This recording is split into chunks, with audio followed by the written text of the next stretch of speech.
All right, so what we're doing now is a series of extensions, things from 7th and 8th grade that we haven't seen or done in a while.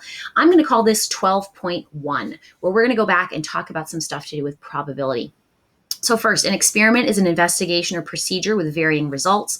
An example, flipping a coin. You could also talk about spinning a spinner or rolling a die, things like that. Outcome.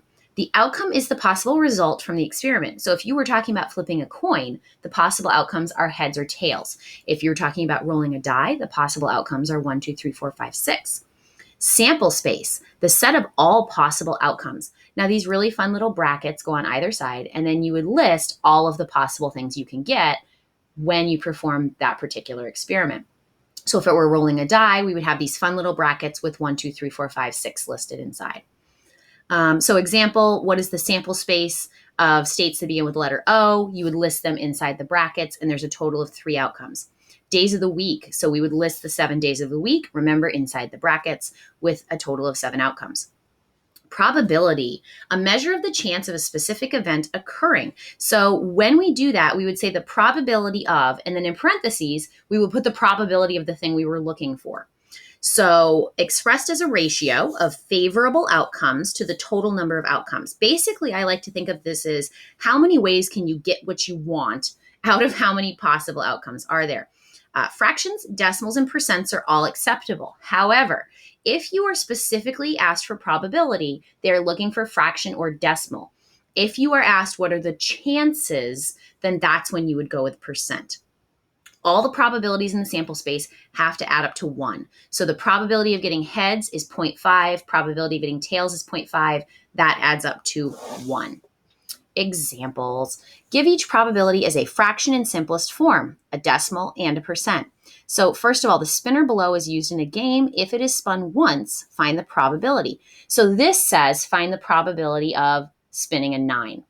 There is 1 9 on the spinner out of 16 possible outcomes. So if the only thing I want is a 9, there's only one way for me to get what I want out of 16 possible things that could come up. And if I do 1/16 as a decimal, 0.0625, move yourself 2 places for percent, 6.25%. There's a lot of options here, at least 12. So I'd be happy with a 12, 13, 14, 15, or 16. There's 5 ways that I'd be happy with the outcome. So think about playing a board game with your brother or sister, and you need at least a 12 in order to win.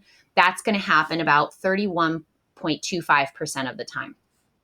You might be asked for something like the probability of a perfect square. You'd need to be able to write down the perfect squares. 1, 4, 9, 16. There's 4 possible perfect squares out of 16 outcomes, or 0.25 or 25%, and lowest terms is 1/4.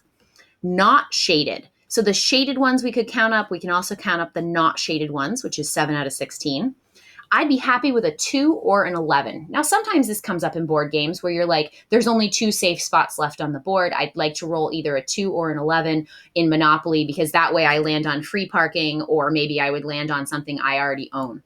So that's only 2/16 or 1/8 of the time. 0.125 is a decimal, 12.5%. You might also be asked for something like multiples. So how many multiples of 5 are on the spinner? 5, 10, 15. That's 3 possible outcomes that I would want out of 16 available. This goes on to list several examples. You're welcome to peruse and ask any questions that you have about them. I don't have any specifically that I find any different than the one I already explained on the front. Actually, I will say number 7, talking about the deck of cards. We did go over this in MSM2, that knowing what is in a deck of cards is considered standard knowledge if you were going to take any kind of standardized test. They would expect you to know what are the face cards, what colors, what suits, all of that. So last in this section is complement of an event. The complement of an event is the probability of the event not occurring. Since the sum of all probabilities in a sample space is 1, the probability of an event not occurring is P, and then in front of the E, it looks sort of like a tilde from Spanish. It's that one single squiggle with an E. So they're saying, what's the probability that it comes up not E? The other way to do that is to say 1, take away the probability that it actually is E. Now, E is just your example. So if I said, what's the probability that I get that queen, which is a 4 out of 52, the probability that I pull something out that's not a queen would be 1 minus 4 over 52, or 48 50-seconds, or 12/13. So the probability that it will rain tomorrow is 3/8. The probability that will not rain is the other 5/8. So 3/8 that it will rain, 5/8 is the probability that it will not rain.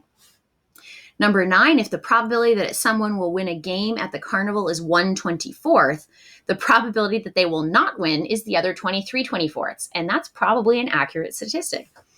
10, a number from 1 to 20 is chosen at random. What's the probability that it is not prime? So you would need to know how many are prime. So there's 8 prime numbers from 1 to 20. That means the other 12 are not prime.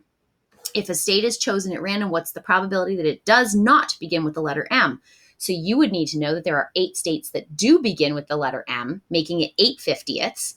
If I take that away from 1, the other 42/50ths do not begin with the letter M.